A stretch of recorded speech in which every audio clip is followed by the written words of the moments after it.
All right, today we're diving into British idealism, specifically the philosophy of Thomas Hill Green. We're going deep on this guy, unpacking excerpts from the Stanford Encyclopedia of Philosophy entry on Green. So consider this, I guess, your philosophical boot camp on Green. I like that. Yeah, and you know what's fascinating about Green is he doesn't just like stay up in the clouds, with the abstract metaphysical concepts. Right. He actually applies them to real world issues, to like ethics and politics.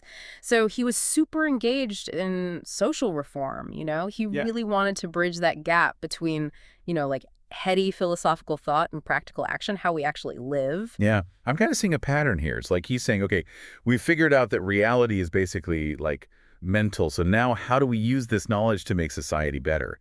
That's pretty radical for a 19th century philosopher, don't you think? It is. It really is. And what's even more interesting is that, much of what we know about Green's philosophy actually comes from his students. They were so inspired by his lectures that they carefully collected and published his works after his death, Wow. which suggests that these ideas really resonated with the people who knew him best. Yeah, that says a lot about the power of his ideas. I need to Yeah. have that kind of impact. Okay, before we get into the really, really mind-bending stuff, let's set the stage a little bit. Green was born in 1836, right? Mhm. Became a big name at Oxford and even, like, dipped his toes into Liberal Party politics. Yeah. But sadly, he died pretty young at 46. Yeah, his life was cut tragically short. But even in that short time, his philosophical contributions were huge. He challenged the dominant empirical tradition in British philosophy and really paved the way for new ways of thinking about ethics, about politics, even the role of the state. Okay, all right, let's get to the heart of it. Green's idealism. He was heavily influenced by Kant, wasn't he? Yeah, absolutely. And they both argued that reality isn't like this objective thing out there independent of our minds. It's actually shaped by our perception, by our understanding. Exactly. Green, like Kant, rejected this idea that we can access things, quote unquote, in themselves. He argued that all we can ever know are appearances, right? How things appear to us through the lens of our own minds. Our minds are actively involved in structuring, in interpreting our experience of the world. Yeah, for a philosopher, I feel like that's kind of intuitive. Yeah. But for someone who's just like dipping their toes into this, how would you explain that? How would you explain that idea? Well, think of it this way. Imagine you're looking at a tree.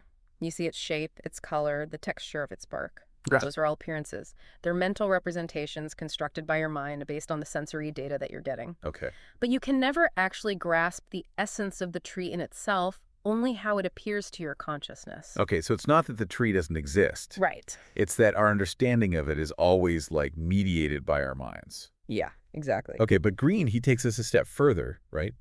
With his concept of eternal consciousness. Yes, this is where Green's idealism gets really complex and frankly a bit mind-bending, even for philosophers. Right. So he posits this single universal consciousness, a kind of cosmic mind, you could say, of which our individual minds are just like little fragments. Cosmic mind. A cosmic mind. So we're all connected to this giant universal consciousness. That's a pretty big concept to wrap your head around. What led him to that conclusion? Well, Green had a few reasons, for proposing this idea. He was concerned about the implications of subjective idealism, right? Where truth becomes totally relative to the individual. Yes. He thought this would lead to a kind of philosophical anarchy where there's no shared ground for knowledge or even for morality. So he's searching for a way to ground objectivity, but not in the traditional sense of like an external mind-independent reality. Exactly. He finds that grounding in this eternal consciousness, it acts as a unifying principle. It's like a source of shared understanding that goes beyond, that transcends our individual perspectives. And this allows for the possibility of objective truth, of moral values, even though they're ultimately grounded in consciousness rather than in a material world. I see. I see how that works. Yeah. So the eternal consciousness becomes the bedrock for both knowledge and ethics. And it avoids the pitfalls of pure subjectivism, while still acknowledging that the mind plays an active role in shaping reality. But doesn't this raise some issues? Like, what about the uniqueness of individual experience? Does that just get lost in this grand scheme of a universal consciousness? That's a great question, and it's one that Green himself grappled with, for sure. It does raise this question of how much autonomy individual consciousness has within this larger framework. Does the eternal consciousness determine our thoughts? Does it determine our actions? Or do we have genuine freedom of will? And how does the concept of free will, which is so central to our moral and ethical frameworks, fit into this idea of a universal consciousness? That seems like a pretty important piece of the puzzle. It is. It's one of the most intriguing and challenging aspects of Green's philosophy. It compels us to think deeply about this relationship between the universal and the particular, between the shared ground of our being and the unique expressions of individual consciousness. Right. It's complicated. Yeah, it sounds like it. It really is complicated. And, it leads us right into Green's ethical theories, which are like really closely tied to his idealism. One of the things I find really interesting about Green is his rejection of simple hedonism, like the idea that pleasure is the be-all and end-all of life. Right, so he's saying there's more to life than just chasing those fleeting pleasures, which I find, I don't know, kind of refreshing, especially in a world that often seems so obsessed with instant gratification. Like, give it to me now. Absolutely, yeah. For Green, the real good, the true good, lies in self-realization. It's about cultivating our capacities as rational, as moral beings, striving to be the best version of ourselves that we can be. It's about aligning our actions with what we understand is truly valuable and meaningful. So it's not about seeking pleasure just for the sake of it, but it's about, pursuing goals that contribute to our growth as individuals. Yeah. Living a life that's both fulfilling and morally sound. Yeah, exactly. But Green doesn't stop there. He connects this idea of self-realization to a wider social context. He argues that we can only truly fully realize ourselves within a community, within a structure of shared values and goals. Okay, so our individual striving for self-realization is somehow bound up with the well-being of others. It's not just about like individual growth, but about, I guess, contributing to a larger social good. Exactly. And what's kind of remarkable, I think, is that Green extends this idea of the common good to include, all of humanity. He imagines this world where everyone flourishes not just in isolation, but as a part of this like global community striving toward a shared ideal. Wow, that's a pretty radical vision for the 19th century. I mean, it seems to almost foreshadow a lot of contemporary ideas about global citizenship and the fact that we're all interconnected. Yeah. But it also raises a question. I mean, how does Green reconcile this focus on the common good with individual freedom? Doesn't the pursuit of some collective ideal kind of risk infringing on individual liberties? That is a really important question, and it's one that Green definitely thought about and addressed very directly.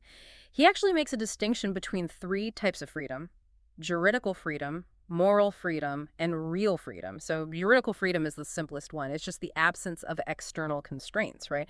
Meaning you're not legally prevented from doing something. Okay, so that's like the basic freedom from interference, the kind that's enshrined in, a lot of our legal systems. Right, exactly. Then you have moral freedom, which is more about the capacity to make choices based on reason, based on moral principles, rather than just impulse or desire.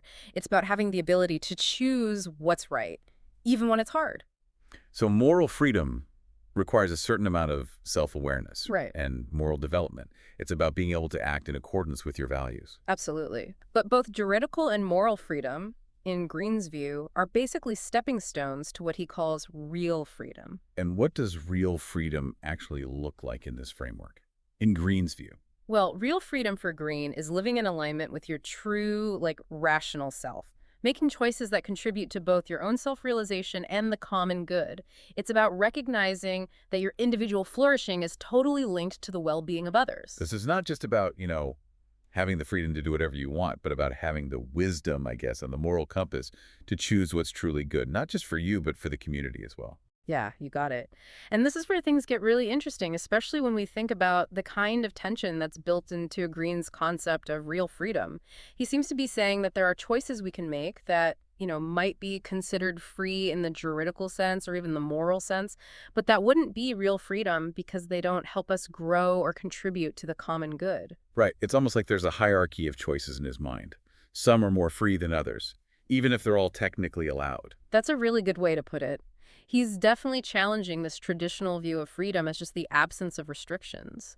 Green's really pushing us to think more deeply about what it truly means to live a free and a meaningful life. He is. And that leads to even bigger questions, right? About what role should the state play in promoting both individual freedom and this common good? Because if real freedom requires, a certain level of moral and intellectual development, does the state have a responsibility to cultivate those qualities in its citizens? Does it even have the right to step in, to intervene in people's lives and try to, help them make better choices, even if those choices don't directly harm anyone else. Those are huge questions, and they're questions that we're still grappling with today. As we debate the role of government and social welfare programs in regulating the economy and protecting individual rights. Yeah, Green's philosophy really gives us a lot to think about, doesn't it? It seems like he's a far cry from that laissez-faire liberalism that was so popular in the 19th century. The idea that the government should just stay out of people's lives. He really is. Green's offering this much more nuanced and complex view of the relationship between the individual and the state, one that sees individual freedom and social responsibility as totally intertwined. And his concept of real freedom is so central to that, isn't it? The idea that true freedom isn't just about doing whatever you want, but about our ability to make choices that actually make the world a better place. Exactly, yeah. And that takes us right into Green's political philosophy, where all these ideas about freedom, self-realization, and the common good start to take shape in the real world. Okay, so let's shift gears a little bit and explore how Green's ideas actually translate into concrete political action. Hmm. Right, so let's paint the scene here. It's 19th century England and things aren't exactly, sunshine and roses. Child labor is rampant. There's poverty everywhere. Very few people have access to education. It's a pretty grim reality. And Green, he couldn't ignore it. So how does that address these problems? Well, Green's philosophy really provided a strong justification for the government to get more involved, to be more active in solving these social problems. He argued that the state had a moral obligation to, create the conditions where people could actually achieve self-realization and contribute to the common good. So that meant tackling things like poverty, lack of education, unfair working conditions, all these things that were preventing people from living truly free and fulfilling lives. Okay, so he's definitely not going for that hands-off approach, that laissez-faire kind of thing. He actually sees the state as having a positive role to play in creating a more just and fair society. Yeah, exactly. Green believed that true freedom requires more than just the absence of those external constraints. It also requires access to resources, to opportunities that allow people to develop their potential, to actually contribute to society. And he saw the state as having a crucial role in making sure those conditions exist for everybody. That makes a lot of sense. Yeah. He's saying that freedom without opportunity is kind of a meaningless promise. But didn't this more interventionist approach raise some red flags? People worried about the government overreaching, about it infringing on individual liberty, right? Oh, for sure. Those concerns were definitely there. Green was very aware of the dangers of, the state becoming too paternalistic, encroaching on individual autonomy in the name of some kind of collective good. It's a tough balance. He grappled with that tension throughout his work, trying to find that sweet spot between individual freedom and social responsibility. So how did he navigate that tension? What kind of role did he see for the state ultimately? Well, he saw the state's role as mainly enabling, not dictating. He thought the state should focus on creating the conditions for individuals to flourish, providing education, healthcare, economic opportunities, but at the same time still respecting individual choices and freedoms. So, for example, he supported compulsory education, not to indoctrinate people, but to give them the knowledge and skills they need to achieve self-realization, to participate in society in a meaningful way. Yeah, it sounds like he's really trying to find that balance where the state supports individual growth without dictating what that growth should look like. It's a tough needle to thread, I imagine. It really is. And honestly, it's a debate that's still going on today. We're still wrestling with these questions about how much the government should be involved in social welfare, in regulating the economy, and, protecting individual rights. For sure. I mean, Green's philosophy really gives us a lot to think about. It shows us that the pursuit of knowledge isn't just some abstract intellectual exercise. It's actually a deeply ethical and practical thing, something that can actually help us create a more just and fulfilling world. I totally agree. Green's philosophy is this really powerful call to action. It challenges us to think critically about the world, to live ethically, and to really engage in shaping a society that reflects our highest ideals. And I think ultimately that's a challenge that's worth taking on. Absolutely. Well, this has been an incredible journey into the world of Thomas Hill Green. It's clear that he was a brilliant and insightful thinker, and his ideas are just as relevant today as they were back in the 19th century. Thanks for guiding us through this deep dive. It's been a real pleasure. Thanks for having me. I really enjoyed it too.